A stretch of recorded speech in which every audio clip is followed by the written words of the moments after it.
Hey, let's get right into it as I fix my collar. I always forget to put my mic on. Welcome, we're at Don't At Me. Yes, sir. We got you covered today, man. We got Porter Moser, the head coach at Oklahoma. He has coached in the Final Four. Remember that magical run with Loyola? He's going to join us. America will always owe Allison Williams an apology. And we got Doug Gottlieb to break down the Final Four. But first, Will Smith apologizes, ladies and gentlemen. Holy cow, wait a second. Well, if you're going to apologize, Will, then everything's all right. I mean, damn, there you go. Violence in all its forms is poisonous and destructive. My behavior at last night's Academy Awards, inexcusable, unacceptable. Jokes at my expense are part of my job. But a joke about Jada's medical condition was too much for me to bear, and I reacted emotionally. I would like to publicly apologize to you, Chris. I was out of line. I was wrong. I'm embarrassed for my actions, and they were not indicative, of the man I want to be. There's no place for violence in a world of love and kindness. Yeah, there is. No, there really is. I mean, you can say all this bull stuff, but of course there is. I mean, we see it all the time. I would also like to apologize to the Academy, the producers, but okay, great. And here's something, ladies and gentlemen, there are three great phrases for athletes and the entitled. One, I'm a man. Two, only God can judge me. Three, and this is a new one, I am a work in progress. That's what every criminal should do. They should come up in front of the judge and say, hey, look, I'm a work in progress. I'm just a work in progress. We've seen two dudes now, Juwan Howard and Will Smith, smack somebody, whether it's a slap or a punch, on national TV. And not a damn thing has been done to either. We live in an upside-down world. I don't want anything done to anybody, but we live in an upside-down world. Dudes can smack you on national TV. Hell, I saw a dude on ESPN the other day got a DUI. We live in an upside-down world, ladies and gentlemen. I saw a couple dudes actually got DUIs on ESPN the other day. We live in an upside-down world. But hey, just go on national TV, smack somebody, and nothing. Go over somebody, I guess open hand, you guys like that, and smack somebody, we got nothing. It's an upside-down world. And we can't wait to write articles on the football coach. Did you see what Urban Meyer said? Urban Meyer didn't smack nobody on national TV. We got to write a 7-piece expose on the toxicity of Urban Meyer joking about whether or not he knew who Aaron Donald is. I haven't seen any of these white media dudes say anything about Will Smith or Juwan Howard. It's some funny stuff. It's an upside-down world, man. You can smack somebody on TV. Not a word said. Nothing. Bad guy. Oh, I apologize. Not who I am. Or you can try to make a football team better. Breaking news. Toxicity. I heard some lady on ESPN, Courtney something. Courtney, I don't know. She was talking about what a horrible person Urban Meyer is, and I think somewhere in the interview she'd never met him. I'm not saying Urban Meyer's great, but damn. Actually, I am saying Urban Meyer's great. Love Urban Meyer. If that makes me a good guy, great. Makes me a bad guy, great. Why doesn't it make Juwan Howard's friends bad guys? He smacked somebody on TV. Will Smith walked up on stage on a global thing and smacked Chris Rock. Of course, nobody's going to make fun of Chris Rock, but I got to tell you, I'll make fun of Chris Rock. He looked like a little batch. Oh, yeah, really? All right. He got to live with now. He got smacked on TV. Now, in my neighborhood, I'm not from Juwan Howard, the South Side. But in my neighborhood, that makes fun of you. We'll make fun of you for a long, long time. But hey, I am a work in progress. So anybody that wants to criticize this segment, remember, I am a work in progress. This is not the man that I hope to be. And I'm a man. And only God can judge me. Athletes, learn them, love them, memorize them, know them. I'm a man. Only God can judge me. Well, I just did whatever. Only God can judge me. Hey, I'm sorry, Judge, but you know what? Only God can judge me, and I'm a work in progress. Well, Dan, let me tell you something. What the hell are we doing? Boom! Hey, I apologize. Oh, okay. The Entitled, man. This is not about anything other than the entitled and the fear of the media. I love it. It's the best. It's the funniest-ish going right now. It is. I love it. Hey, at least Juwan Howard got suspended for a little bit. And now, mark my words, in college basketball, you're going to see more stupid. As these older coaches get gone, you're going to see more and more stupid. You may even see it this weekend. Let me see. The average age of Coach Jay Wright's older than me. Self is my age. Kay, older. No, Hubert Davis, younger. So, yeah, probably not. Woo! Hey, anything I say on this show from now on, or anything I say on my noon show, and Dana from the Star writes a hit piece on me, or Greggy, or anyone, remember, I'm a work in progress. I am.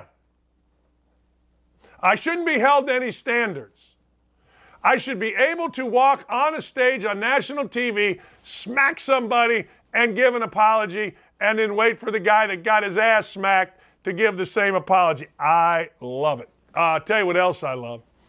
I love college basketball. I love women's college basketball. Last night I'm watching. And last night, both games. Louisville taking on, Michigan. But first, I'm going to go to UConn, North Carolina State. Let's be honest. Let's just be honest. The whole thing is set up for UConn.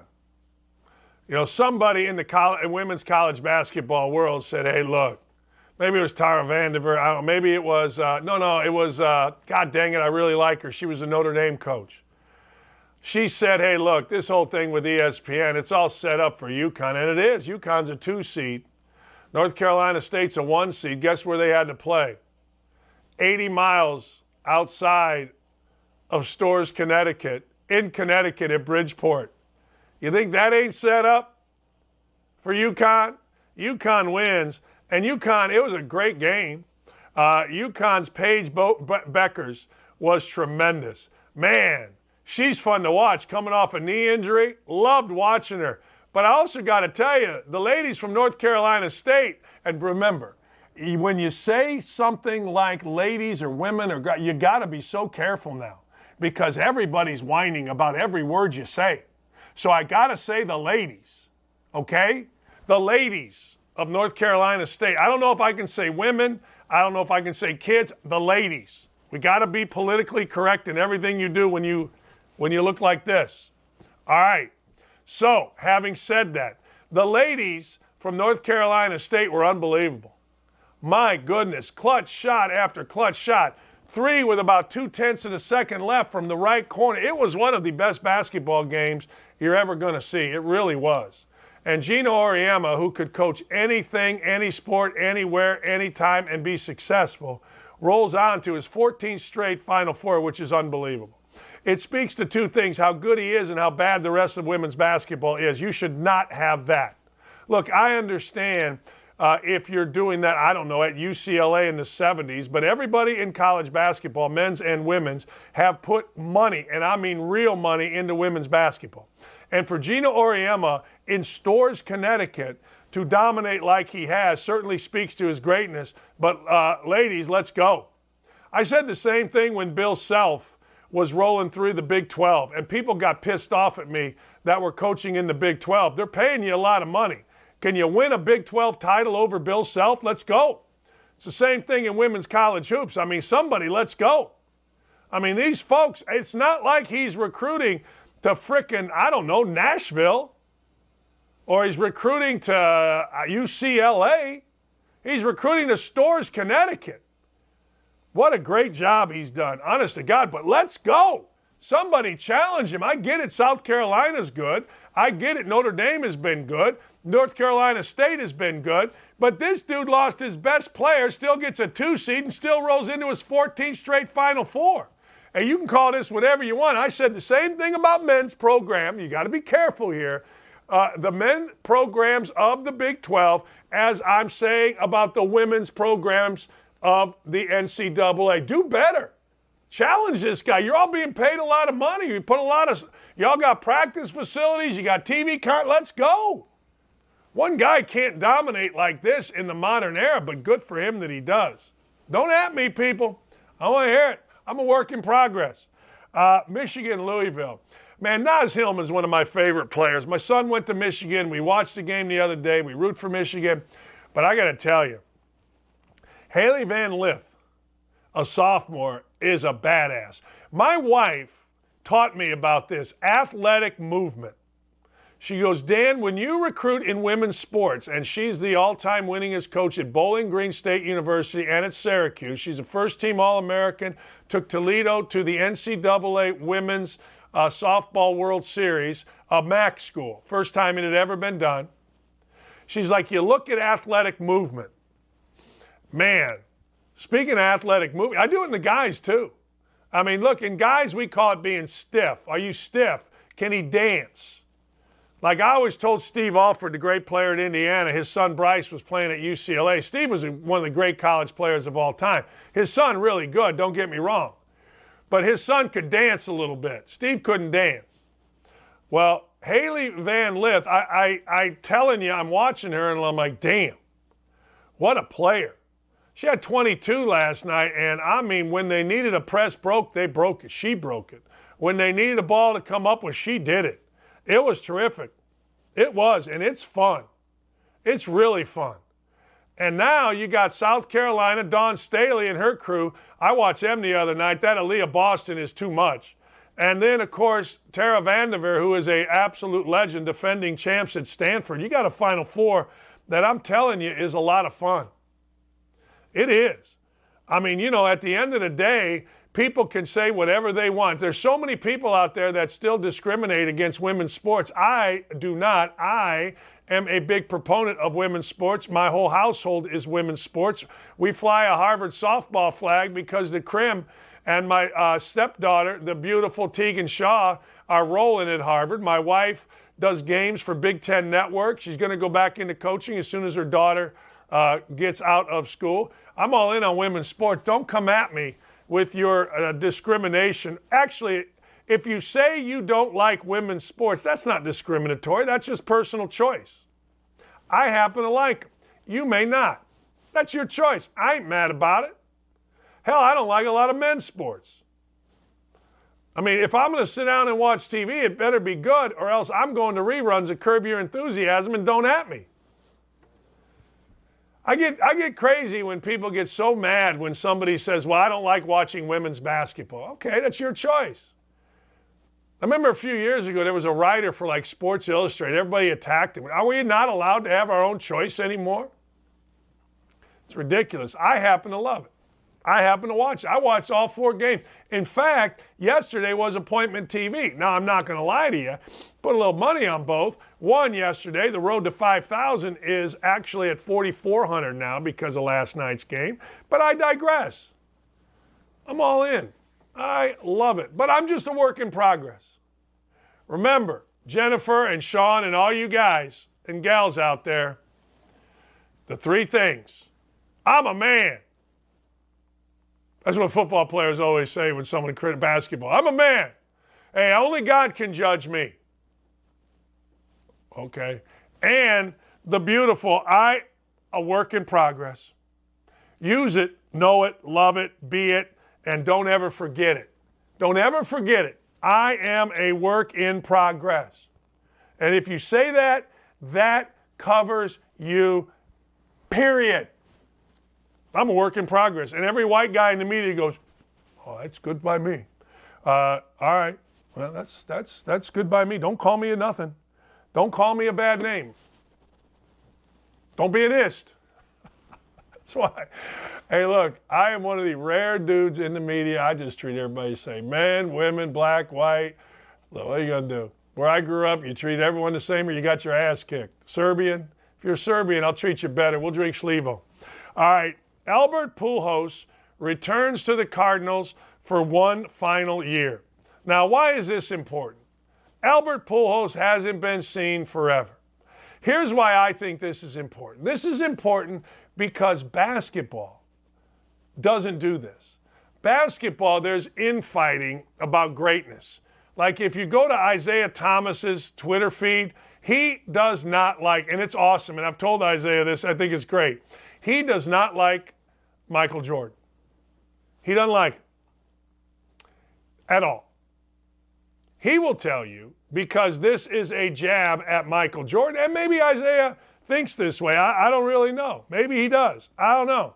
But he thinks that Kareem Abdul-Jabbar, all right, and LeBron James are the two best players ever. And he might be right. Like when I say the two best players ever, I say, hey, look, it's Kareem Abdul-Jabbar and Michael Jordan from what I saw. Now, I say Isaiah Thomas, the best little guard I've ever seen. I'll tell you, Magic is better than Bird in my world. But Isaiah, all right. So basketball, there's all this infighting. In baseball, it feels like you just celebrate the greatness. Like, you just like, hey, Albert Pujols, there isn't really a, is he better than? There's just, he's great. Mays, great. Mantle, great. Aaron, great. You know, that's just what baseball does. And I think it's pretty cool. So Albert Pujols is going back to St. Louis. I don't know. The dude's 42 years old. He's battled plantar fasciitis. And if you've ever had plantar fasciitis, it ain't a lot of fun, man. He agreed to a one-year, $2.5 million deal. He's got 679 home runs. The dude has been a stud.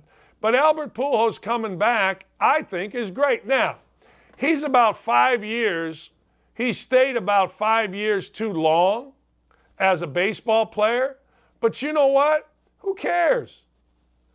I always said this, and I think a lot of you would agree with this. I'm curious if you would. If you were a college basketball player or a professional athlete, wouldn't you stay as long as you could? Like, I don't understand. There are some of these guys that are opting out. Like, well, you know, I'm not coming back for my 6th year of college. Where the hell are you going? Like, where are you going? Are you going, oh, I don't know, to work? I'm going to ask the YouTube chat, Sean, Brad, Ed, Brian, Georgie, do you want to work? You're 23 years old. What the hell? You got the rest of your damn life to work. Sean Black, El Presidente, says, hell yeah, I'm staying. You got the rest of your life. You start at 23. Hell, I'm 60. 59. When I got out of college at 22 or 23, whatever it was, I guess it was going to be 23, started as a graduate assistant. I worked every day, basically, from that point till now. Whether it was coaching, whether it was broadcasting. I mean, you're always doing something. What's the hurry? You know what I'd do in a 6th year? Shoot. Tell you exactly what I would do. I'd work my ass off. But I'd enjoy the living hell out of my second master's. I wouldn't care about any part of school. I'd get a condo at a place, at an apartment with a great pool and all kind of co-eds and all kind of students, and I'd have the greatest time of my life. I'd work out like crazy. I'd be there in the gym the whole time, and then about, I don't know, 6, 7 o'clock, I'd be back. I'd in a lounge chair at the pool. I'd buy the place out of Natty Light. Get a little NIL money in my pocket. Where are you going? Same thing in baseball. I applaud. Right, George Monahan. I'm 65 years old, still working. I'll be working. It's fun. It's great. Don't get me wrong. But damn, where you going? Same thing with Pujols. Pujols 42. Pujols 42 years old. You know what that means? He doesn't, I'm guessing, ever have to work again. But why not? Why not go back to the Cardinals? Why not keep that uniform on? What the hell? Seriously. I mean, I don't understand why that isn't automatic, but hey, look, the world is different. I don't understand the world. You know why? Say it with me. I'm a work in progress. Slap you. So I'm a work in progress. Chris Rock got batch slapped. Didn't do a damn thing about it. Anyway, all right, 259 days and counting. ABC, CBS, and NBC have not covered any part of the Hunter Biden laptop case. Just going to keep you up to date. I just saw that from Clay's Twitter. Just want to keep you up to date on that just to make damn sure that we keep track, because I think it's important, although apparently they don't. You think the media isn't slanted? That's why eventually, within a year, this will be the best show on TV. America, by the way, still owes Allison Williams an apology. All right, Jimmy G is not going to be released. All right, Jimmy G. For some reason, we're all infatuated with Jimmy G. You know, he's a very handsome guy. He's got a Subway commercial. It's a pretty good commercial. And look, he is a very handsome man. And he's got this kind of thing where, I don't know, he's got it. I can tell it. I remember the first time I saw Urban Meyer at Bowling Green. He conducted workout. I'm like, oh, baby. I called my friends at Indiana and said, hey, you guys better keep an eye on this guy to be the next coach. They made fun of me. That's all right. But Jimmy G has it. Jimmy G's not going to be released. I'll tell you what smart teams do. Smart teams come out and say, hey, we're not releasing him. You know why? Because somebody still needs a quarterback. I'm looking at you, Carolina Panthers. Somebody still needs a quarterback, and guess what, Seattle Seahawks? Guess what? Jimmy G is going to be a hot commodity as soon as the reports come out that his surgery's all right and he's on the way back and they can get something for him.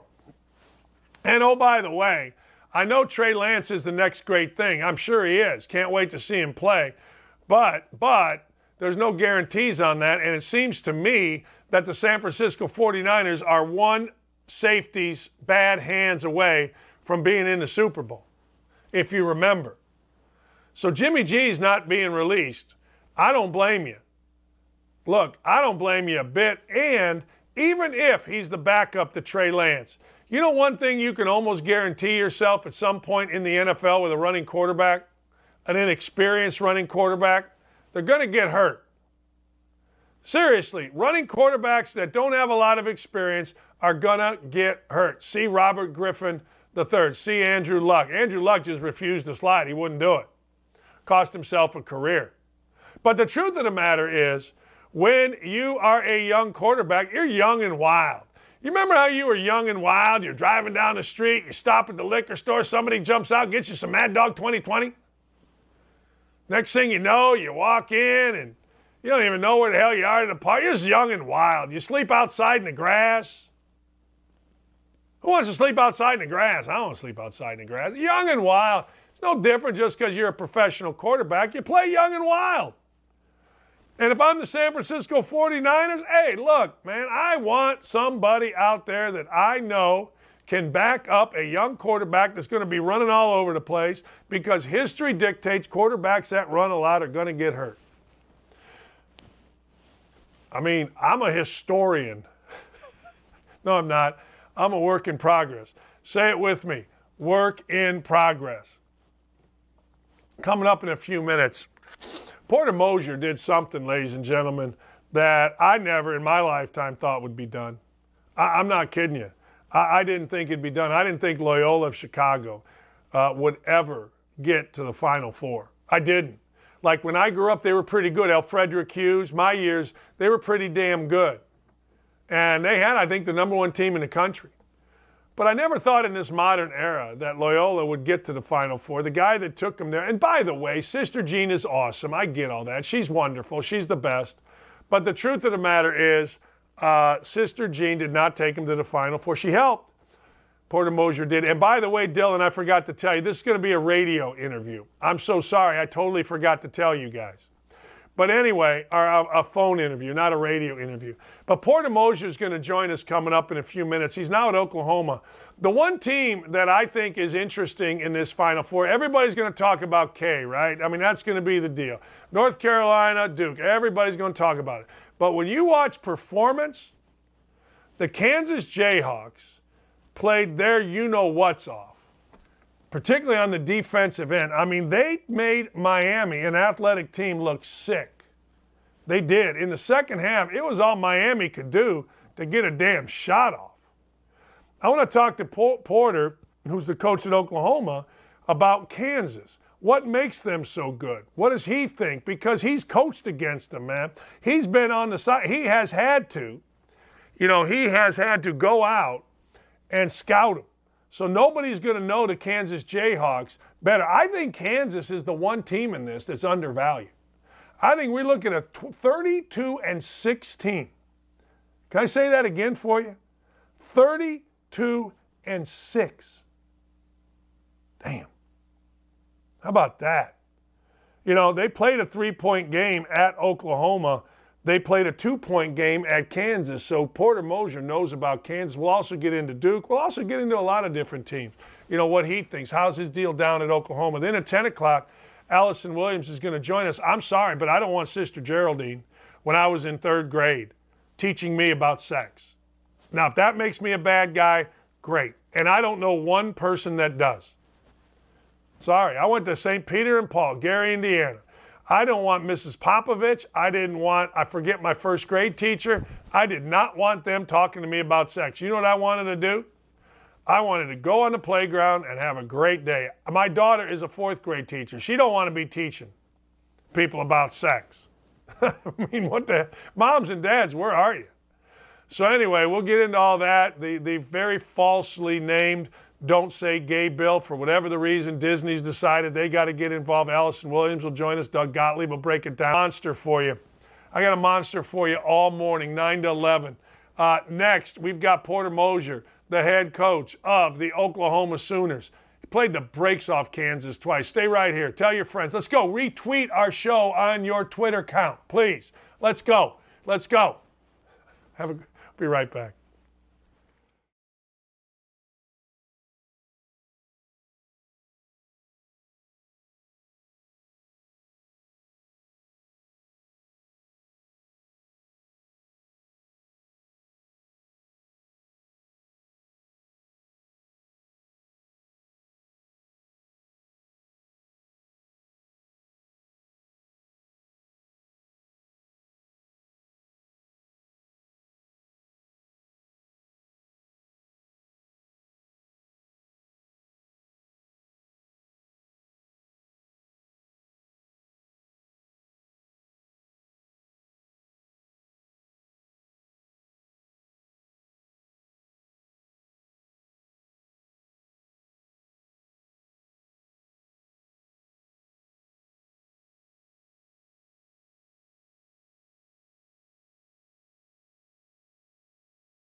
Hey, Oklahoma fans, I wanted to do the interview without him having to be in the car. He could be on the phone.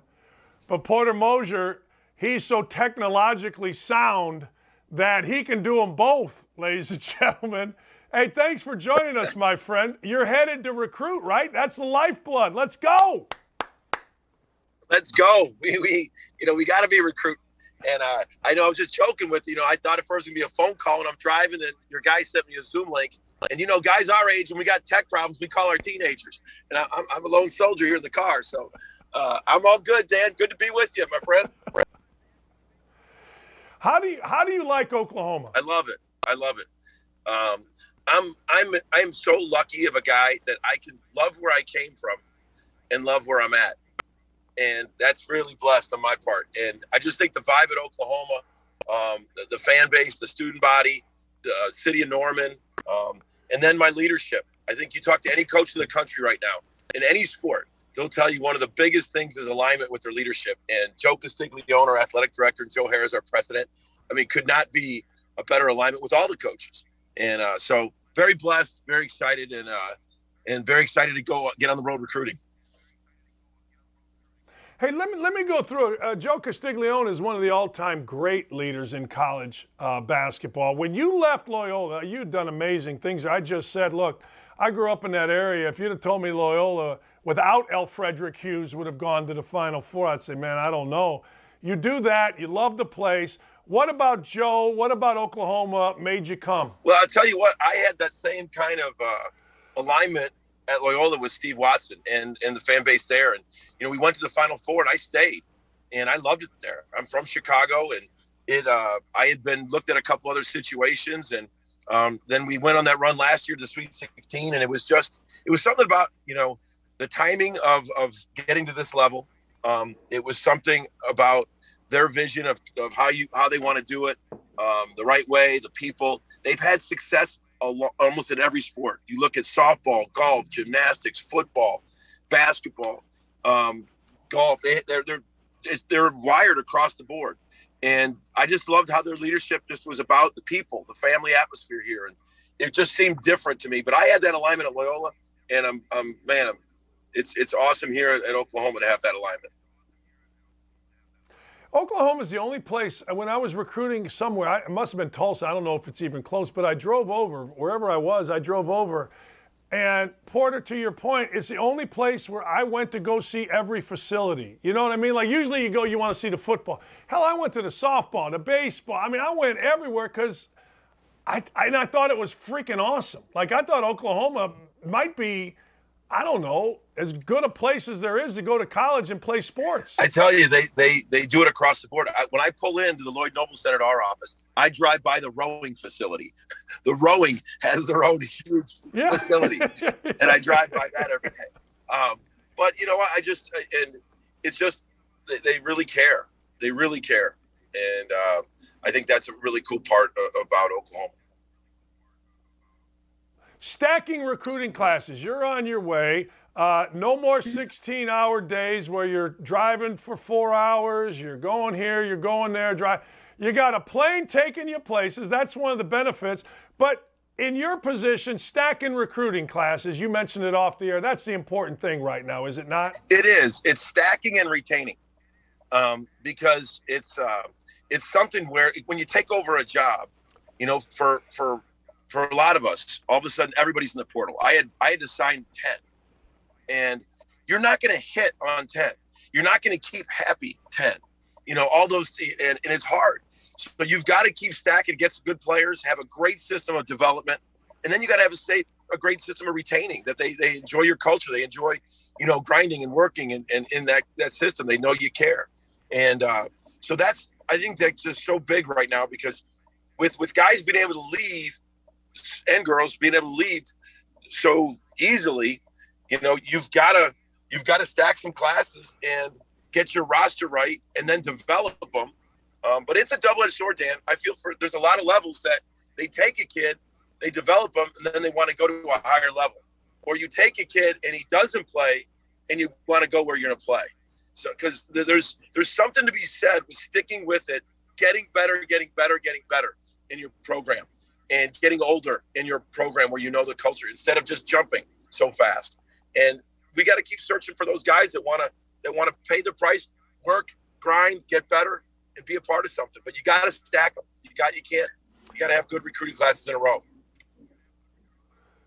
When you made the jump, you obviously coached in the Final Four, and I want to get to that. But when you made the jump, and all of a sudden you're going, from Loyola to the Big 12, where it's as good a basketball as there is, and obviously you'll be making a move to the SEC. What was the biggest adjustment, not for the team, but for you? What was your biggest adjustment as a coach? I think the biggest adjustment for me, it wasn't like obviously every coach will tell you in their leagues are relative. Every league, whatever level, it's a grind in your own league. They know each other, like in the Missouri Valley. It's a grind. Everybody knows each other. It's really well coached. So the grind of a league. Now, this year, the Big 12 was just something special. It's just you had so many top teams, top defenses. But I think the biggest adjustment for me was at Loyola, I stayed old, and I had every year I had 7 or 8 guys that knew what we wanted to do defensively, knew the terminology, knew what we wanted to do offensively, spacing and everything. And then I get here and I had to, not only the players didn't know each other, they were all new. They didn't know me. And it was just that adjustment of so many new guys, so much, they were new to each other. I just think that's a real tough situation. You're seeing a lot of jobs open, a lot of new coaches. And with this transfer portal, sometimes you're going to get 8 or 9 new guys, and you're trying to establish your identity as a team. That's an adjustment. What did you learn from your run to the Final Four, and then last year your run, through Illinois in Indianapolis to the Sweet 16? What did you learn? It's so much about the players, and the journey with them, and having a close-knit group, because there's going to be adversity along the way. You've got to be close to handle the adversity. There's going to be bad games along the way, and then there's going to be bad runs in that tournament. I mean, everybody's really at a high level in that tournament, and there's going to be runs against you. And do you stay together during those runs? I've told this story many times on the Final Four year, that our second game, we beat Miami on the buzzer. Everything was like unbelievable. I mean, we get back to the hotel. It's like Mardi Gras. I mean, it's the Loyola fan base was beside themselves. And we had to prepare for Tennessee, who was really, really good in 48 hours. So the first 3 minutes of Tennessee, it was like you went into a street fight with your arms tied behind your back. I mean, it was like 12-2 before we could even breathe. I called a timeout.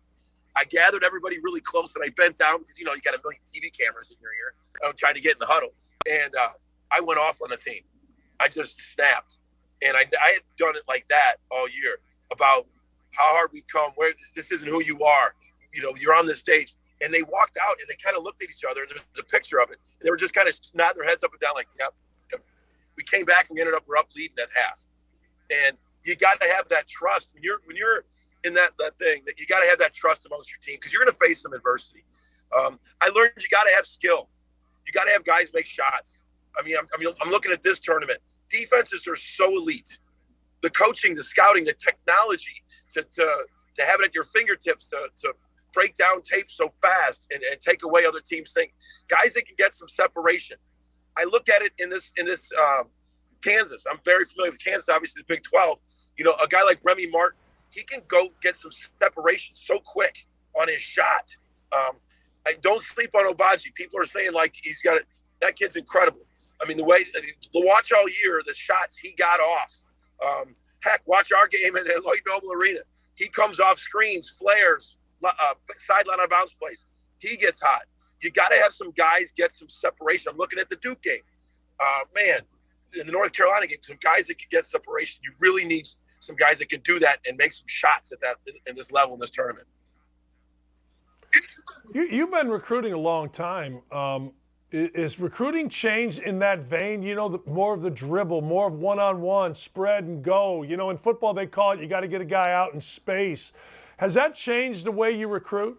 It does. I mean, I've been playing with 4 guards and a big for a long time, and a lot of people are too.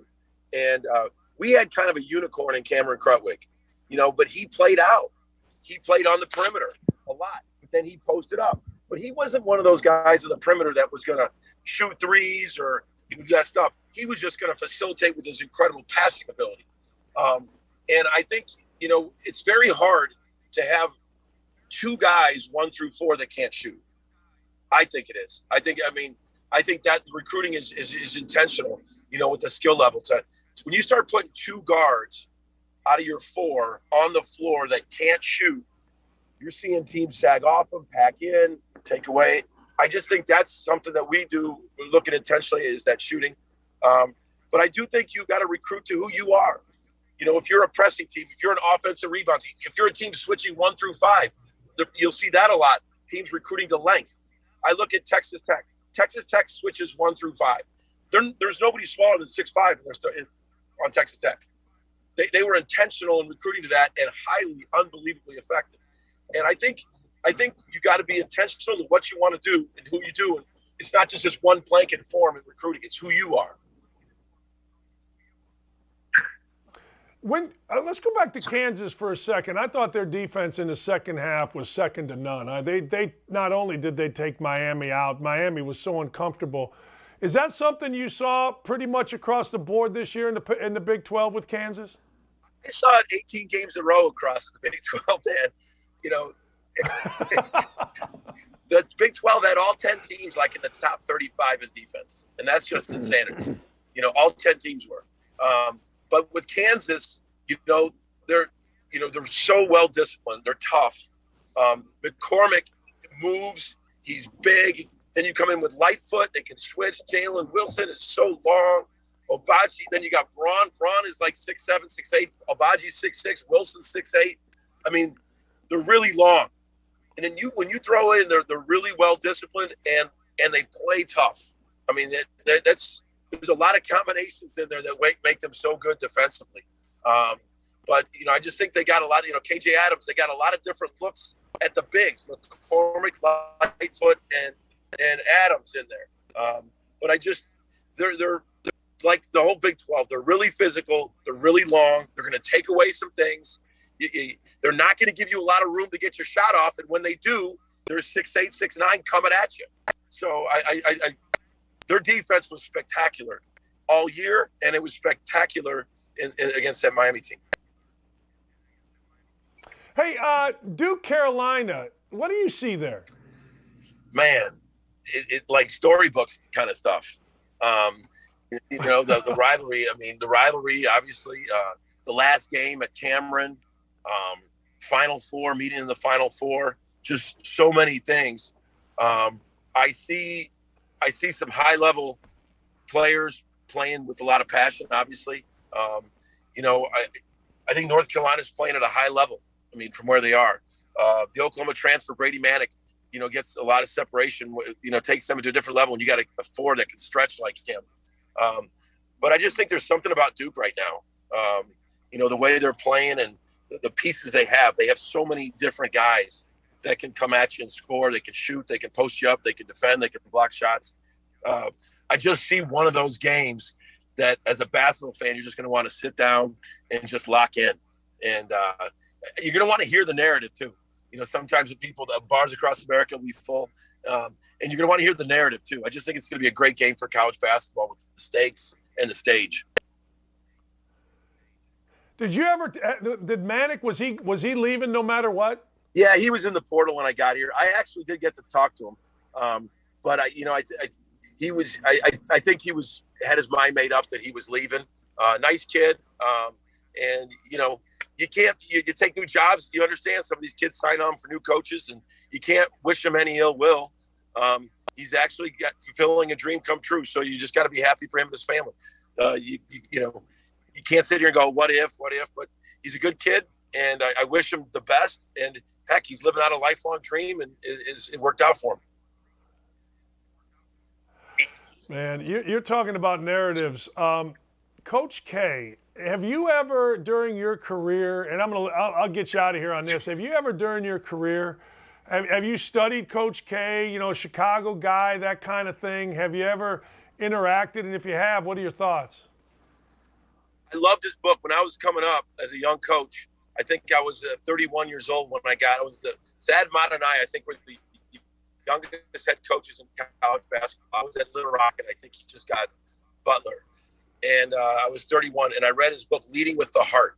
And I thought his book was awesome. I've studied his leadership style. I've studied his, stuff like that with him, just, from afar. I got to know him through the Final Four. I did his radio show, and then I got to see him. I kind of knew through him. My college coach, Tony Baroni, was a Duke guy, Chicago guy, and was friends with Coach K. But I just think there's something about his leadership, that is something that I've studied with him. And you saw it evident with Duke, and you saw it with the USA Olympic team. And to have that kind of sustained success, holding kids accountable to a high level, because make no mistake, he holds them accountable, and has that kind of love in the room. I think those accountability has to have love and trust. And I think that's something his leadership style has always had. That's well said. Hey, Porter, I can't thank you enough for spending a few minutes, dangerous time driving and talking to us. I'm not taking my eyes. Thank you so much. You've always been great. Hey, Dan, this is a good thing because I got my eyes on the road, not on you. So I don't even see what you look like anymore. But I'll tell you this. I got to say this. I saw my friend Allison Williams is coming up next. College basketball and college football missed her on the sidelines. She is truly one of the best at her profession, the best people. So I was proud to be a warm-up for one of the best in the business, and I wish her well. I know you got a great one coming up. Yeah, she's a great friend. We worked together for years, Tarico, myself, and her, and she was just, you're right, she's freaking awesome. College football, basketball. Hey, man, I hope this is a productive day for you. I hope wherever you're going, the 4 cities, you get whoever the hell you want, man. We're rooting for you. You've always been great with me, and I can't thank you enough, Porter. Dan, thank you. Same with me, and I'm praying, too, it works well today. So have a good one. Be safe. We'll see you, my friend. You too. Thank you. That's Porter Moser. Driving through the plains, baby, of Oklahoma, getting ready to get on a plane. See, when you're at Loyola, you ain't getting on a plane, baby, and just going out to 4 different places. That I loved. I love getting in a plane with Coach Knight. He'd fall asleep. We'd go 4 different places. It beat the living hell out of driving. Sitting there with Coach Knight, you always had to drive. I'd be driving. Everything you say was tested. But in a plane, I'd sit over here. He could get over there. But he's always been great, man. Porter Moser is terrific. And you're going to see Oklahoma, I think you're going to see Oklahoma do the things that you expect out of Oklahoma. And I'm serious when I say this about Oklahoma. When I went there, I forget what I was doing. I think I was recruiting in Tulsa or whatever city's closer, Oklahoma City or Tulsa, I don't even know. But I drove over, I had an afternoon, and I drove over on campus. I'm a big, always have been, softball fan. My dad was a legendary fast-pitch softball player all across the Midwest. My first games were softball. And I got to Oklahoma, and yeah, I went to Lloyd Noble. Yeah, I went to the football stadium. Yeah, I snuck around the basketball office, but I wanted to see all the facilities, the baseball facility, the softball facility, the campus itself. It was tremendous. I did the same thing. I did the Oklahoma Northwestern game when Trae Young was there. And I got to tell you, it was the same thing, man. When you go there, there are a lot of places now. Used to be few places. But there are a lot of places now, when you go there, there are just expectations of greatness. Like if you've ever been to Fog Allen isn't necessarily the greatest place. It's the gym that Kansas plays in. It's not like, wow, holy cow, right? This is insane. No, it wasn't that. It's when you go in the lobby and it's like a museum, the history. If you're a player there or if you're a fan there, you expect greatness. At Norman, in Norman, Oklahoma, because of the facilities and all the history of baseball and softball and basketball and football and all the legends, man. And then you go to Duke and they got a museum right there in the lobby where Kay's Tower is. It's pretty cool.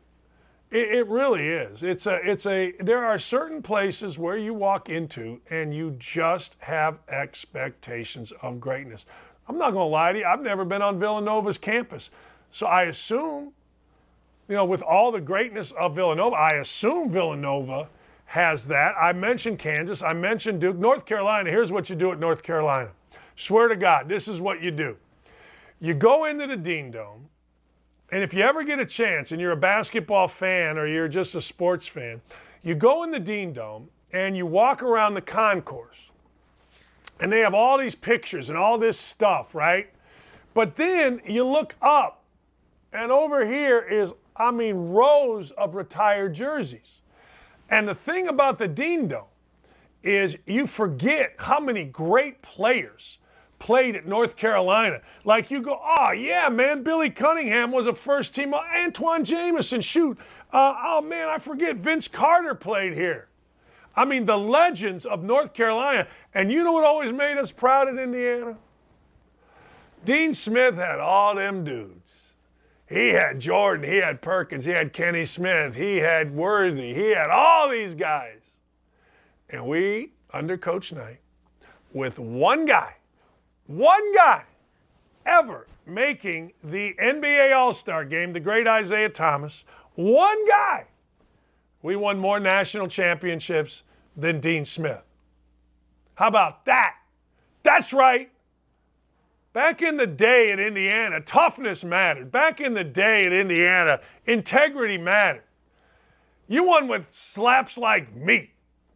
Get into the Elite Eight. Didn't get to the Final Four because I turned the ball over. But you won with slaps like me. And I got to tell you, man, Oklahoma, hey, look, at the end of the day, Porter Moser will have players there, but you know what you got to do, ladies and gentlemen? You got to beat the big dog. And you know who the big dog is? Rock, Chalk, Jayhawk, KU. That's who you got to beat. So you got to beat in that damn, I guarantee you, I'll bet you this, I'll bet you any money. If you talk to Calvin Sampson, who was a great coach, right? A great coach at Oklahoma, cheating bastard at Indiana, and now I guess a great coach at Houston. If you talk to him, I bet you he would tell you he regrets leaving Oklahoma. I would bet you anything he regrets leaving Oklahoma. Anything you want. So, anyway, that's the lay of the land in college basketball. The Final Four is set, the women's Final Four is set. If you haven't seen Paige Bueckers, I think that's how you say her name. I don't know. I keep the volume down. And I read a David Baldacci novel. If you haven't seen Paige Bueckers, if you haven't seen Hillary Van Leith, if you haven't seen Alea Boston, you're going to love this women's Final Four because these girls can ball. I'm sorry, women or whatever I'm supposed to say. These young ladies, whatever you want me to say, I'm a work in progress. So there you go. All right. Will Smith. I'm so sorry, I'm a work in progress. Chris Rock, I stepped over a line. He even mentioned Jada Pickett's name. Where's the media? Anyway, I'm just whining. We do have Allison Williams coming up. We do have Doug Gottlieb. We are going to preview the men's Final Four, and I got to tell you something, all right? You got to listen to me here. I'm killing it. You want to follow this show. The road to $5,000 is currently at $4,400. Last night, we lost on the little bet. I did not like, I wasn't sure about UConn. I didn't like it. I didn't take a money line, I should have. But I loved me some Louisville. So now, all of a sudden, a year ago, I lose so much money, I got to go door dashing. You know what a pain in the ass door dashing is? Not ordering food. No, that's not what I mean. I mean going to pick it up and taking it to someone's house. I did that to pay my family back the $4,000 that I lost. And I did it. And it took me months, but I did it. I kept a journal. $4,032. In fact, just the other day I went again, so I got another $28. So, hey, I digress. $460. But I did it. This year, This year, going to Vegas, baby. Yes, sir. Going to Vegas with the money that we won from this tournament. We're going to get to $5,000, and I'm going to Butch Harmon. I'm going to go see Butch Harmon at his golf academy because I want to become the world's greatest 60-year-old golfer. There you go. All right. Porter Moser was great. Porter Moser was absolutely fantastic. We thank Porter Moser. Allison Williams is coming up. Look, ladies and gentlemen, remember, I'm a work in progress. How many of you, I would be really curious about this, how many of you that have kids want the third, second, first grade kindergarten teacher talking to your kid about gender, about their sex, about sex? I don't. And if that makes me a bad guy, if that makes me, I'm all for transgender people. Go do your thing. But I don't need a freaking teacher talking to my children. I want teachers to teach my kids reading, writing, arithmetic. That's it. I don't need to hear any. My neighbor, he took his kid out of a school. He's got mixed race grandkids. They came home, and the stuff they were being taught at this elementary school here, he just took them out. The garbage that was thrown their way, he just took them out. I don't want my children, and my children are older now, I certainly would not have wanted to sit in with old Sister Geraldine in third grade telling me and Andy Atar about our sex. I'd have been like, yo, sister, we're going out and playing Brad Greenwell's team in baseball. What are you doing? If that makes me bad, you get called immediately a bigot, a bully. I'm not bullying nobody. I am just telling you my opinion, and I would be curious how many of you actually out there want your children talked to about sex by a freaking, I don't know, grade school teacher. You tell me. All right, when we come back, Allison Williams, I'm going to ask her this point blank. And everybody in the country owes Allison Williams an apology. I mean, all of a sudden, we don't have to get vaccines. We don't have to wear masks. And what the hell? What the hell are those referees doing in the women's games last night wearing masks? Just stop the charade, will you please? We'll be right back. America owes A-Dubs, Allison Williams, an apology. Love having her on. And then Gottlieb at 10:30. Oh, so good. We'll be right back.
I'm just sending a tweet out that said Porter Moser was terrific just now. I'd love my friends' kids to play for him.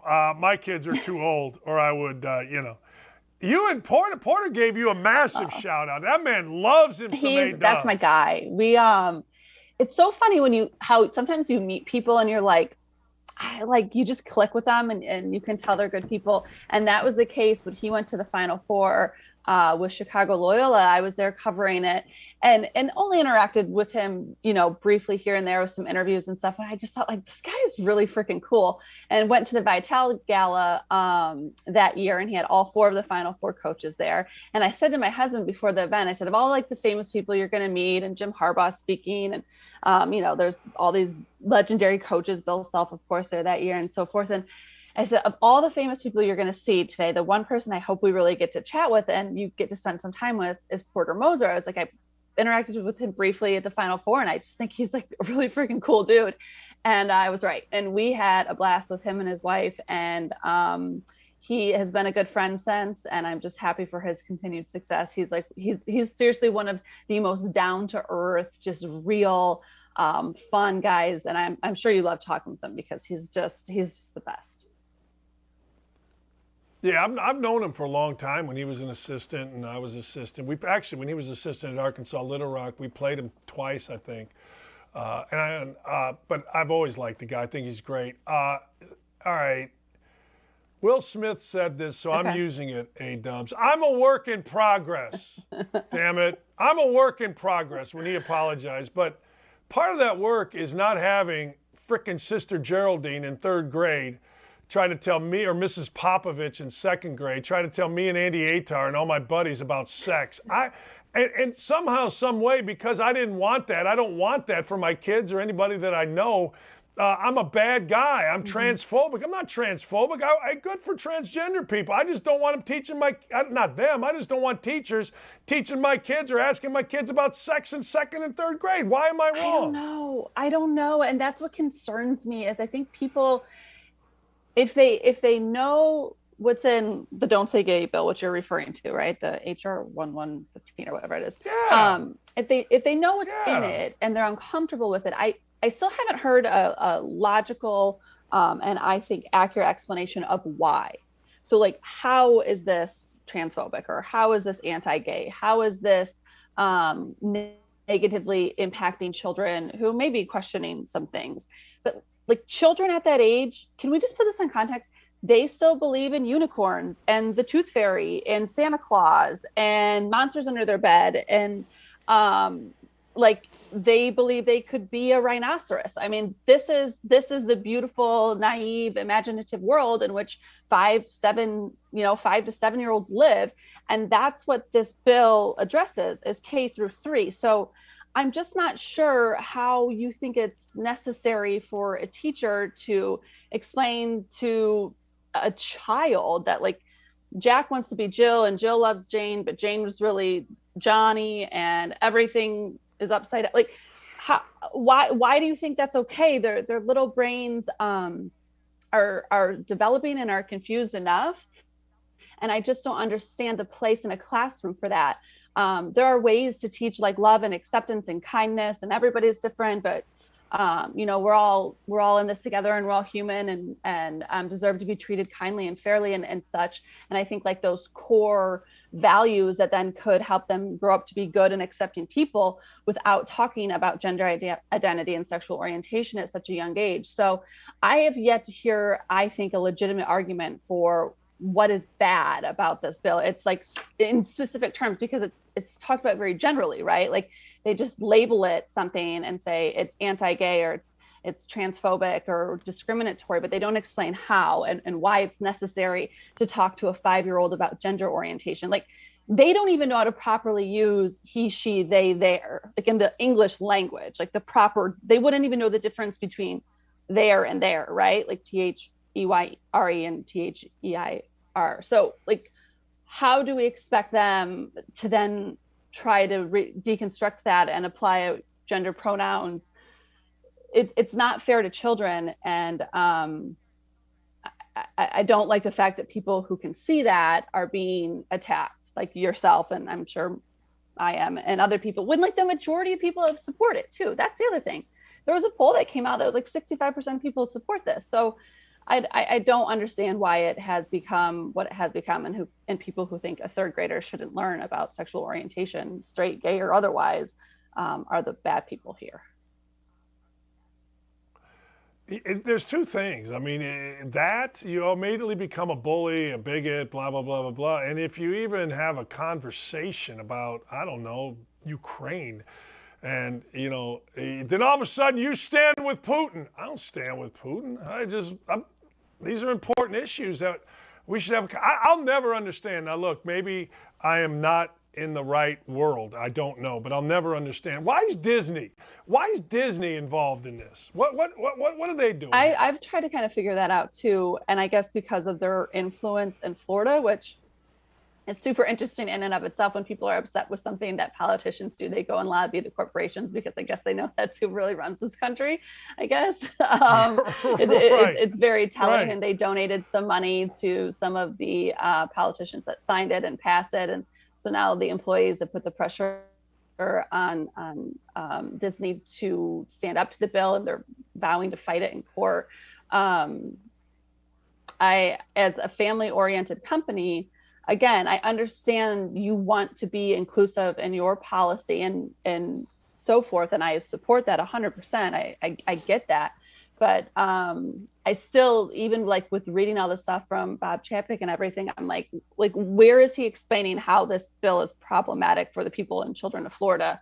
And I didn't see that. I just saw him reacting to this outrage of his employees and so forth, and the walkout and the letters. And I guess because he didn't oppose it enough in the beginning, he's like, I wasn't enough of an ally and all that. And I think it just goes back to this mentality of, if you like don't do exactly what these people in these somewhat marginalized groups demand of you, then you are, all the anti-labels they want to slap on you. And Disney doesn't want that black eye, but it's a very bizarre situation to me. Like, I understand the influence Disney has in Florida, but why this has fallen upon them as a company so directly is a bit bizarre. And then the direction that they've taken it and the vow they've made and statements they've made and so forth. I keep like reading like, okay, there's going to be an explanation of why these two relate, and like the dots are going to connect and it's going to make sense. I'm like, okay, well, that's what they need to change. And I still have not seen that. No, they just scream and then the company reacts. I want to get to sports with you, but I can't just yet. What did you think of Will Smith and Chris Rock? What did you think of that whole thing? Okay, so I did not watch it live, and I'm so mad because I wish I knew like my initial reaction when I saw it. I'm still not fully convinced it wasn't orchestrated or premeditated in some way. I'm not like, but then I go back and I watch it, I'm like, no way, that's real, right? But here's a couple of things that bother me.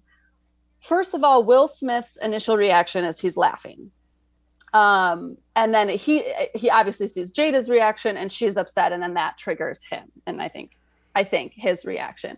There are so many things that are so out of line that those comedians say in those award shows year after year that nobody reacts to. I find it kind of odd that this one really triggered Will in this way. And maybe it's reflective of the past with like him and Jada and Chris Rock and some of the things Chris Rock has said in the past. Maybe it triggered like some of the stuff Will Smith talked about in his book. But a couple things that make me like, this doesn't make sense. First of all, when Will Smith marches across the stage, at no point does Chris Rock respond like I feel like you would if somebody was really charging at you, right? And maybe the notion of like Will Smith and coming up and smacking the shit out of him was so out of this realm that he had no reason to. But then when Will like winds up to smack him, Rock's standing there with his hands behind his back, which is a weird place, a weird way to stand, right? Like, when do you ever stand like that? Like both hands behind your back, right?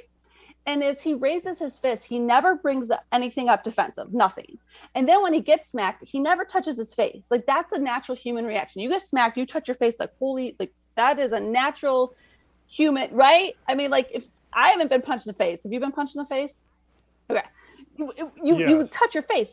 Like, did I get hit? Am I bleeding? Am I cut? Am my eye still attached? I don't know. So I thought that was really weird.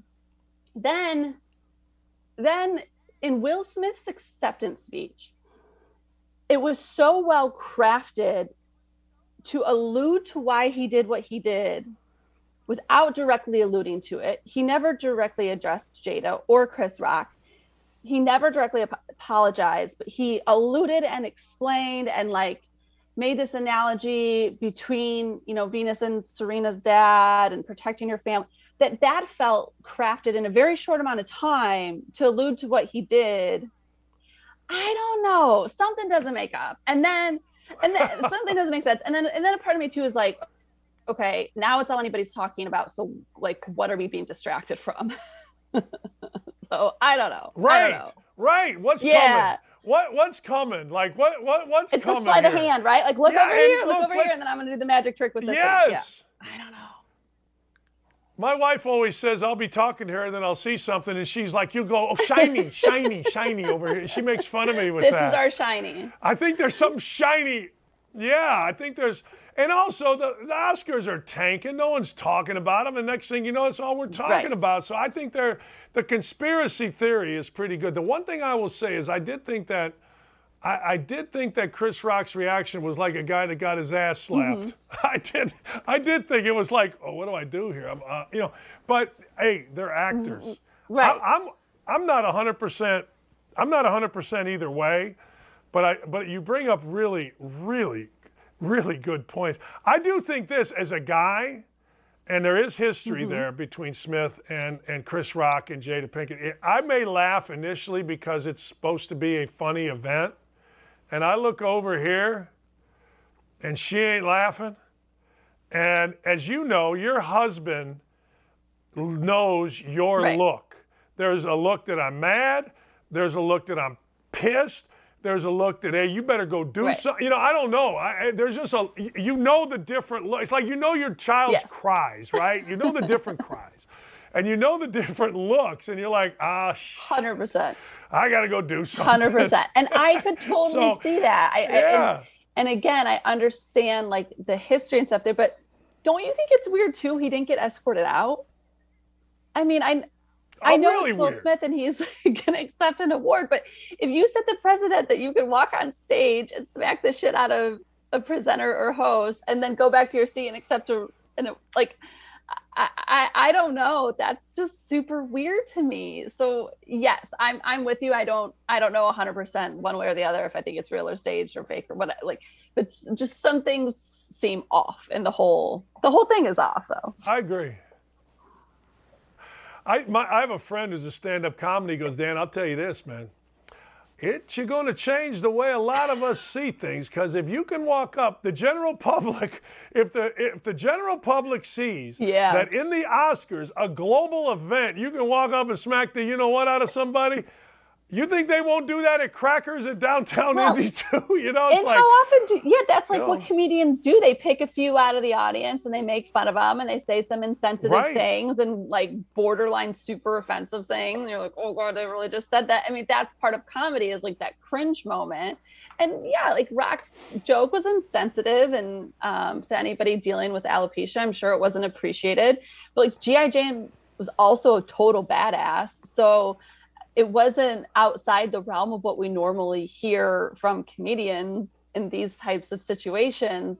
And then to have that reaction, I don't know. This shit's crazy.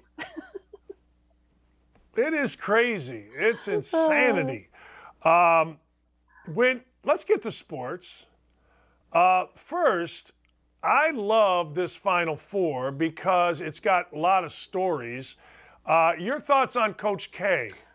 I mean, this is why sports are amazing, because if you wrote this script, they would reject it and say, like, it's just not believable, right? I mean, like, it's just that freaking awesome that you have him in the Final Four in his final season, playing UNC, their arch rival, they've never faced in the NCAA tournament. it's really quite unbelievable. And I'm happy for him. I'm happy for the program. I just think it's going to be absolutely epic. And I can't even imagine, like, knowing what the energy is like at a Duke UNC game on a neutral site, whether it be in the ACC tournament, like imagining what it's going to be like in a football stadium. I mean, that place is going to be insane. And with what's on the line, I just think I can't freaking wait. Now, I do feel like it's going to provide a new challenge for him as far as how he addresses that component with his team and like what's really on the line, the greater goal. And obviously that's what he does better than anyone, because all the attention is going to be on the fact that they're playing UNC. So, and then I think too, like, just Duke is playing better probably than anybody in the tournament right now. Whatever happened to them in that final regular season game after that, it woke something up in them, and they've just been on a tear, other than losing to Virginia Tech in the ACC championship game. I think they are playing at their highest level right now. And if he gets past UNC and to the final, and then, God, could you imagine if this is the stuff you can't write, that has to happen in real life, because it would be so unbelievable if it wasn't completely, what's happening. So I think it's awesome for him and for Duke fans. And it's just insane that it actually is happening. I'm going to go the other way. North Carolina beats Duke. Hubert Davis lifetime contract beats Duke on K's last home game, eliminates Coach K in the Final Four. Lifetime contract, Hubert Davis. He should have it anyway. He should have it anyway. Right. No, and that would be, but that's just it. That would be insane too. And then I revert to my conspiracy theory, which we talked about the other week. That's like, then Coach K doesn't really retire. Right. Hey, I can't go out with a home loss to North Carolina and my loss, right? I'm telling you. You can't. I mean, granted, it's in the Final Four. But... The Final Four is great, but it gets trumped. I'm telling you, it gets trumped. Have you ever sat down with Coach K? Yeah, many times. I mean, not one-on-one ever. Always like in a group setting. Yeah. Meetings. Before game, when we would go back and meet with him at practice and shoot around. Actually, this is kind of a hilarious do you want my ridiculous Coach K story? So I was in Tallahassee covering Duke, Florida State, and leaving for the game from the hotel at the same time as Duke. Get in the elevator. Coach K's on the elevator. Hey, Coach, how are you? Good, Allison. Good to see you. Go down a floor. Another gentleman gets on the elevator. He's like, "Oh, Coach K. Hey, man. Hey, how are you?" Introduces himself. He was, I won't say the name. He was a parent of a Florida State player. And he's in shock that he's in an elevator, with Coach K and myself. And he looks at him and he's like, "Wow, Coach K, so great to meet you. I have a ton of respect for you. I'm so-and-so's dad. Hello, Mrs. K. How are you?" And I was like, oh, geez. And I was just like, "Oh, no." And Krzyzewski, immediately is like, "No, that's not my wife. You should probably apologize to her." And then it created this entire just awkward decline on the elevator. And I'm just laughing. I'm like, "It's all good. No problem." Oh my gosh.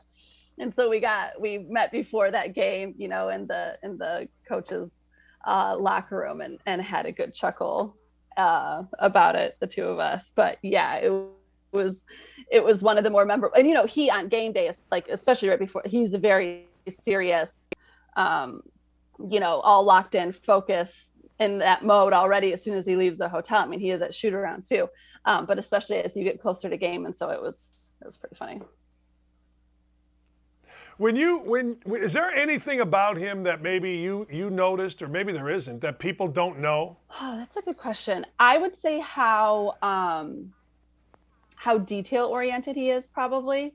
That's the one thing, nothing gets by him. He doesn't miss anything. He sees everything. He picks up on everything. And he, as much as he'll curse and get angry and be very emotional, it's always in a very controlled and intentional way. You never see him be out of control. He is always in control, whether it's his emotions, practice, what his players are doing within the media outside. Like, he is always in control. He manages and oversees everything, down to each minute of travel, of practice, of everything within that program he has his hands on. There isn't anything that he didn't have a say in. And I'm sure that's to do with his military background, you know, that attention to detail and everything matters. But he's a pretty fascinating guy. I would say he's also a bit funnier than probably people realize. Like, he's a little quicker with a joke than people would realize. But yeah, I'm thankful that I got the time I did to cover him, as much as I did. I wish I could have had some time in this last year, you know, just to let him know that, in person, and wish him well, and kind of like have my, like, okay, this is the last with the greatest to ever coach a game, and let's just be real about it. But yeah, I would say those two things, probably a little funnier than you realize, and even more detail oriented than people realize. Who wins these games? Oh my God, I have no idea.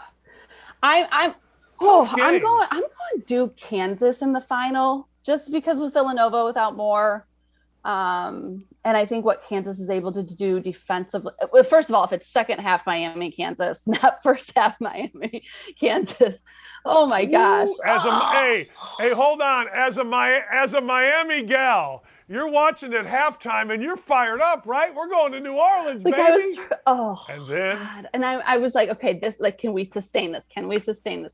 And then the second half started, and it was 4 minutes. And I turned to my husband, I said, I feel like this game is over, and there's like still 12 minutes to play. Like, how is there this much time left? It's a completely different game. I'm so freaking proud of Larinaga and what Miami did this year, and just getting to the program's first Elite Eight. It would have been just unbelievable to have them go to the Final Four, but the way Kansas played in that second half, it became quickly apparent that was not going to happen. And Miami couldn't hit their shots in the second half. I mean, nothing was falling. McGusty kind of disappeared for a little bit there, and it was tough. It was tough because it was so close, and they played so well. But you know, Kansas showed why they're the number one seed, and they're the team that they are. So epic Final Four, like. It's unbelievable with all the upsets we had in this tournament, that then you get the 4 blue bloods, right? But yeah, I'd probably say Duke, Kansas in the final. Who wins? Duke. Like, I still can't. Duke. You're a reporter. You like a good story. I'm not disagreeing with you. I think Duke, who's playing better than Duke? Kansas in the second half played better than Duke. But collectively in the tournament, that's not, nobody's been better than they have. Nobody. And then it'll just add all the fuel to the fire of like people that hate Duke. Did I see Kay yesterday came out and said, look, if you hate Duke, F you. We don't have time for people like... All right. Well, I guess I don't hate Duke. I don't love Duke. I like watching Duke. Yeah. So I don't. He said nobody can be on the fence. I feel like I'm a fence sitter. Are you? I feel like I don't. Yeah, I think so, because like I thought I was rooting for Duke in that final game against North Carolina. In Cameron. Mm-hmm. Like before the game, I thought, oh man, And as the game was going on, how you find yourself when you have no dog in the fight, right? All of a sudden you're rooting for somebody and you don't know why. Right. I had no idea why I was rooting for North Carolina. I had none, because I hadn't planned on rooting for North Carolina, but I started rooting for North Carolina in that game. So I'm going in rooting for Duke, but who the hell knows? How you'll feel. With my brain. No, I hear you.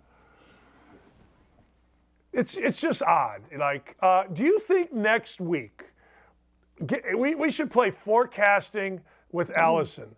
Like next week, what will be the ridiculous, made-up crisis that we all, if we don't go along with, are going to get killed? Will it still be the same?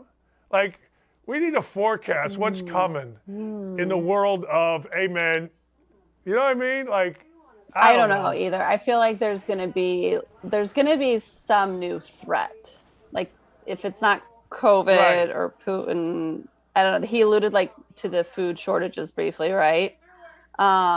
Which is very real possibility. I think Ukraine's one of like is the top producer of wheat. And if you can't afford gas to move your food, and the fertilizers through the roof, and commodities are really weird right now. Like the grain is so high, but people won't buy it because they don't think they can resell. So I feel like there will be I don't think it'll be a new distraction. I think there'll be something new to fear. Like there'll be a new shortage or a new threat to like our daily way of life, if that makes sense. So maybe it's a new variant. Maybe it's something has been detected that's like going to wipe out. Like, aren't all the chickens sick or something right now? Yeah, chickens are not doing great. Chickens are struggling. So I just feel like there's going to be something like that that will feel very potentially disruptive to our day-to-day lives.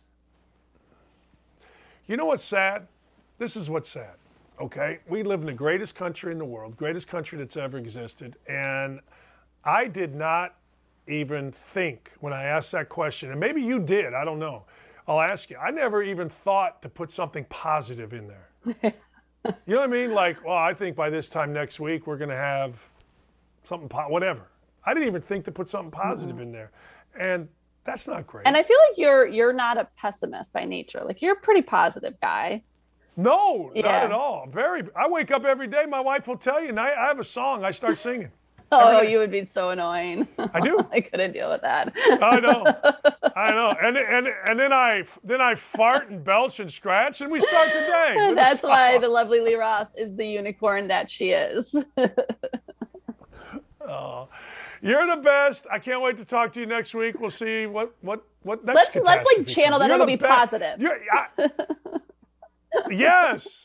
Like you're the best person that I talk to. Like you're the best because I can throw everything at you, and you're so informed about everything that. All right, last thing. I got 2 minutes. What's the show? Where are we at with the show? What are we doing? So we pivoted a little bit. We're doing a series of long form interviews, sit down interviews with some of the more controversial sports figures and personalities. And trying to tackle some of the issues you and I talk about, but from a different standpoint and people that are more directly involved with them for the Daily Wire. So I think we're going to start hopefully the end of the month. We got a couple guys lined up, working on a few others. And I'm hoping we can have some more in-depth and complicated conversations than most media outlets will allow you to have, if that makes sense. Like everything now is short and microwaved and nobody wants to get into the weeds with a lot of the stuff that we're seeing in this country. So I'm hoping we're able to do that with these interviews. There'll probably be like 6 of them. And then we'll release them all over the summer. Can't wait. Thanks. You're the best, Dakich. Have a great rest of your week. All right. You too. Love talking to Allison Williams. America, you owe that woman an apology. If any of you clowns ever talk bad, let's go right into Gottlieb. Is Gottlieb here? We don't need to make the great Doug Gottlieb wait. Doug, how are you? All right, you and I were talking yesterday. You say Duke is Duke the only story here, win or lose? No, I think this is actually a really interesting thing going into the semifinals. Would you rather see? I mean, think about there's only 2 possible angles to this. Either Mike Krzyzewski ends storybook style, maybe beating Kansas, a program that he first beat to win his first national title, or Hubert Davis it would take the National Guard to ever get rid of him at North Carolina if in his first season he turned around, he beat Duke at Duke on Krzyzewski Day, and then in their first ever postseason Final Four meeting, he ended Mike Krzyzewski's career. I mean, can you we all like sitting here going it's gonna be just like John Wooden, right? Wins the title because is what it feels like if Duke wins. But what if North Carolina wins this thing? How amazing would that be? How does North Carolina win it? Well, I mean, I think how they attacked Duke last time is the right way. Middle ball screens. And I also think you got to get You got to get Mark Williams on Armando Bacot's back. And, when you're a very good shot blocker, continue to drive in at him. Sometimes that ain't it. Whereas if you post him up, it can take away his legs, and Bacot's a good player. But I think middle ball screens and playing inside out, and they did a great job of spacing Duke last time. And, this is the same Duke team. And I think they're going to win it. But this is the same Duke team that Michigan State had them dead to rights. Texas Tech had them dead to rights. North Carolina beat them. They lost in the ACC tournament. So it's not like they're unbeatable, but I think it's middle ball screens to take away the fact that they pressure you out of everything else you want to do, and throwing the ball inside to Bacot, knowing that it gives you the chance to get – Mark Williams is not in that game. They're a different basketball team. He really takes them to a different level. It's interesting. Tom Izzo told me after their Duke game, he said, hey, Dan, I expected Duke to crack, to your point. He goes, they cracked against North Carolina. They cracked against Virginia Tech. He told me point blank, he goes, I felt going into the game, if we could get, he had a 5-point lead, they would crack. He said, you know what? They didn't crack. In fact, he goes, they got stronger, which made him a believer. He's always been a believer in Duke, obviously, but made him a believer in this Duke team. The fact that not only did they not crack, and you'll understand this better than anybody, they got stronger at the end. No, these guys are – the one thing you get with these Duke players, I think a Jeremy Roach and a Paolo Banchero, is main court players, right? These guys have been playing the main court, the main gym, ever since they were in 8th grade or 7th grade. So especially Paolo, right? And they almost embrace that. It almost energizes them. Now, look, you don't want to play that game all the time. We're down and we need something. But you're right. And I also think that's part of how Krzyzewski coaches. He can be incredibly harsh on guys, but his general message is like, hey, you give me everything you got on defense and I'll let you do what you want on offense. And he kind of encourages them to have confidence in next play mentality. But I'm with Double D. I'm with it is completely. They impressed me with what they did against Michigan State, against Texas Tech. That's a good defense. They didn't miss a shot the last 8 minutes and 50 seconds against Texas Tech. Right? So it just, you watch that Michigan State one, and you're like, they're going to turn around and win this damn tournament. And now here they are 2 wins away from it. Hey, you understand better, I think, better than anyone. That's why I love having you on. But Justin Moore, again, I talked to Jay Wright, and you agreed yesterday when I was on your show. Justin Moore, the best player, according to Jay Wright, on Vanderbilt's team, on Villanova's team. What are they losing by losing Justin Moore? What is Villanova losing? So I think by now people have realized that Villanova's style is unique. I mean, they're in their culture is unbelievable. They have, they walk up to each other, they say attitude. Like it just kind of like locks them in. Like I love all of the different things they do with them off the court. On the court, it's not really the way in which I could play, but all those guys are unbelievable at it. And by that, I mean the guards can shoot, handle, and even score in the post. And then the bigs can shoot. So I call it inverting your offense, right? When you have your guards inside and your bigs outside. And the second that you help, they kick off for a 3-point shot. Well, the one thing this team has lacked really is just a guy to go get you a bucket and somebody who can get a step. Colin Gillespie's a great college player and an unbelievable leader. But he really struggles to get a step, right? That's why the draft stock isn't the greatest.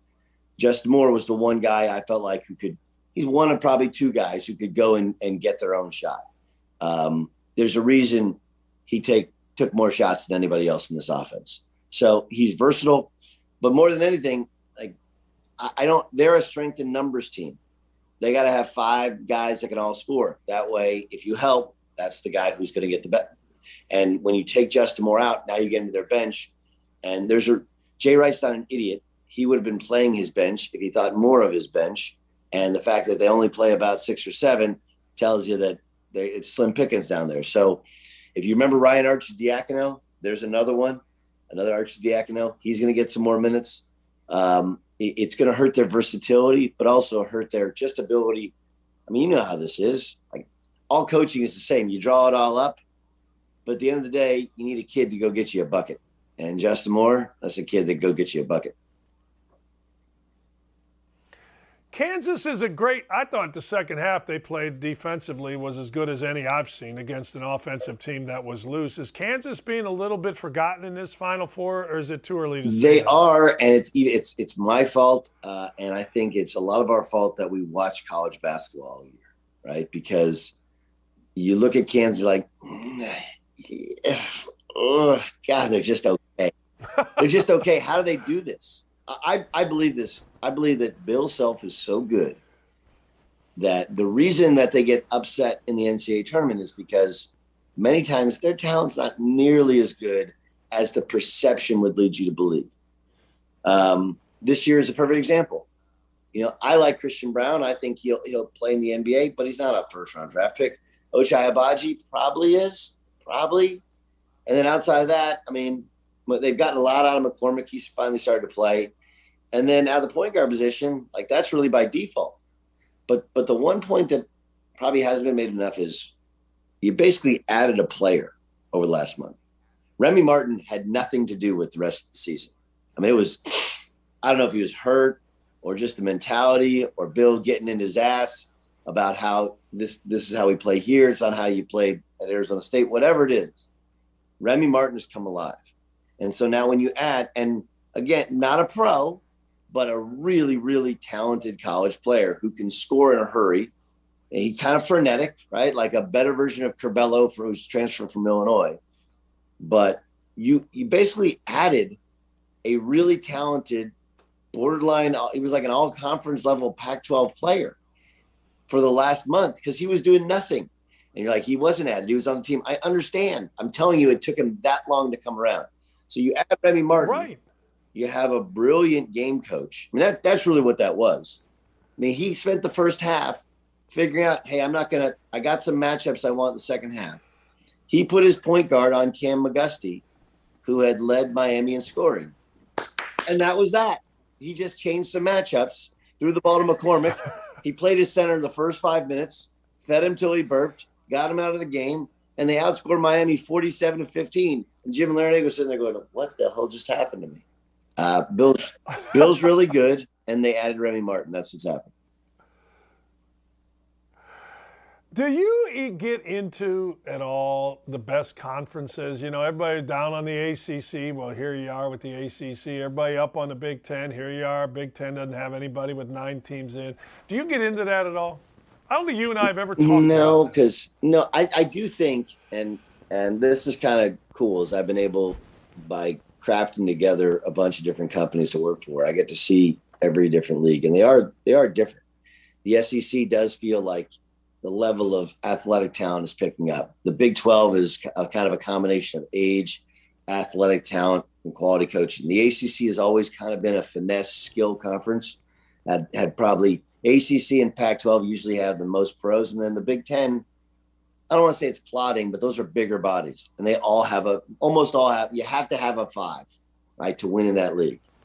He doesn't have to be your best player, but yet it's just a bigger, kind of thicker conference. So that part I would get into. But what we do this stupid stuff. We're like, well, the SEC, it underachieves. It's like, all right, well, if Tennessee hits a shot and goes on, they might still be playing. And like we could play this game all over again.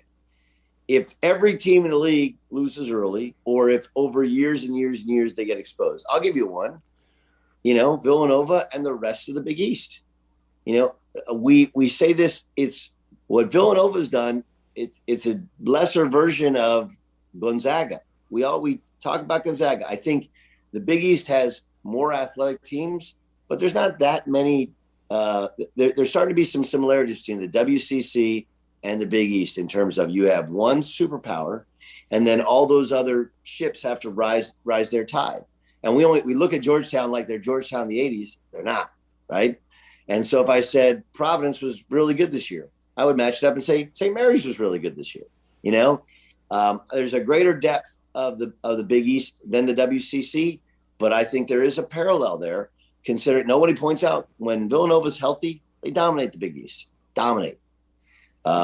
because they came in from a higher level league than Xavier and Butler and some of those other schools. I also think, like, if you want to talk leagues, there are schools that are in the wrong league. Maryland's in the wrong league. Butler's in the wrong league. And the coaches and the players end up suffering because it's really hard to win in a conference that doesn't really align with how you recruit or where you recruit from. Where would you be if somebody said to you, all right, we're going to change the way we select. We're going to cap major conference. Mark Packer brought this up to me. He goes, the Big Ten should be capped at 5. I'm tired of the Big Ten getting 9 in and they don't. Did he say that when the I don't know if ACC he's got, kidding or not, when the but ACC got 8 or 9? Was Mark saying that? I don't think so, but I know this: the Big Ten's the first league ever to have 9 and not get a team to the Elite 8. You know what I mean? So I don't know. In a perfect world, Vegas would just do everything. Vegas would figure out the tournament. Vegas would figure out the matchups. Do you think let me put it this way, do you think there needs to be any change in how teams are selected? No. I mean, I'm trying to remember right now who didn't get in, who should have gotten in. Who was it who wrote that? No question. Who was it who wrote the impassioned letter? It was Texas A&M. Okay, sorry you didn't get in. Like, oh, really? If that were Duke, would people have a different impression of it? But it's not. Again, I hear people say, "Yeah, huh?" I mean, I like this is probably one of our biggest flaws as people is that we want perfect. And here's the thing: perfect doesn't exist. It just doesn't. We want the perfect college system.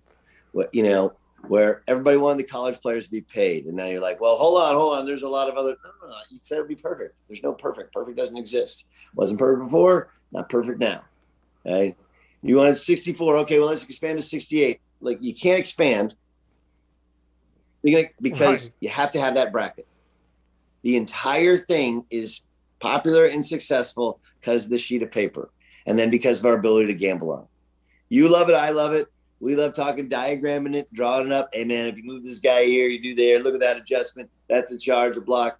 But the reason that it makes all this money, the reason that it's popular, okay, is the aspect of gambling. It always has been. It's not sinister. And most of it is very lighthearted gambling in the bracket. It's the old, it's like the 50-50 drawing at the high school football game. We act like it's not gambling, but you put in money and you might win more money. That's gambling, right? So or you might lose money. So you can't change the bracket. The bracket is going to remain the same. And we're also in 2022, where every one of these conferences got to get a team in. They got all kinds of screwy rules. We ended up with 4 amazing universities, 4 great coaches. It wasn't the best Elite 8 or Sweet 16. St. Peter's, who I don't think most people in New York could pick out on a map. Like, where is St. Peter's? Like, heaven. St. Peter's is the heaven. That's where St. Peter's is. They went to the Elite 8. So I don't know. Like, again, we're searching for perfection, Double D. Newsflash, doesn't exist. Then you better be against automatic or electronic umpires in Major League Baseball. Of course. Well, I mean, like, look. I hate it. Look, here's. I'm with you. I want human error in everything. I want human error in everything. Brackets, umpiring. I want human error, Doug. Okay, I need radar flying a plane, please. Okay, I need radar. There's some human error things that I would like to. Sports. Human error. There's just like, again, smart use of technology. It is interesting though on how. In the court of law, the least reputable form of testimony is eyewitness testimony. And yet that's how we decide who wins and who loses $1 billion sporting events. Right. It's pretty amazing. Right.